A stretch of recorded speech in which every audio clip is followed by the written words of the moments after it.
How to fix no sound through TV and monitor from Windows.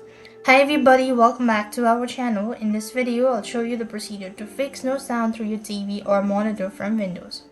Now here's what you could do in order to fix it. So first of all, you could check your default audio settings. So right click on the speaker icon in a taskbar. And then you want to go to sound settings. As you open up the sound settings under output, then make sure the correct audio device, that is your TV or monitor, is selected as the default. So here you want to scroll down a bit and go to the output audio. So here you have the output audio.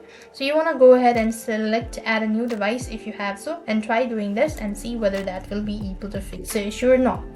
Similarly, the other thing you also want to do is verify audio input. So you want to go to the sound settings once again. So here what you want to do is under input, you simply want to make sure to select the correct output, make sure to select the correct device, or you want to go with HDMI. Here you could go ahead and click on add a device as well and see that fixes your issue or not. Despite this, if you still face issue, then you could also try updating your graphic drivers. You want to open up the search bar, type in device manager,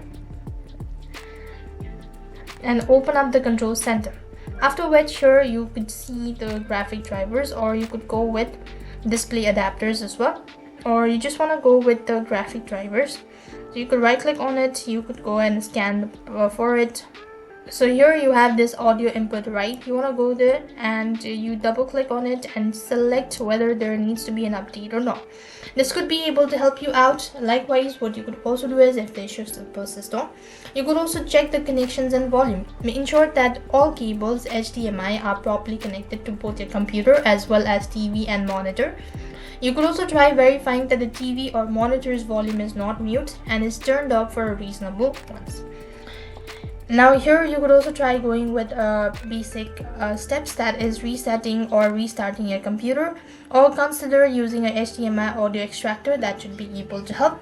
I hope the video was helpful. Make sure to like, share and subscribe. Thank you for watching. See you in the next video.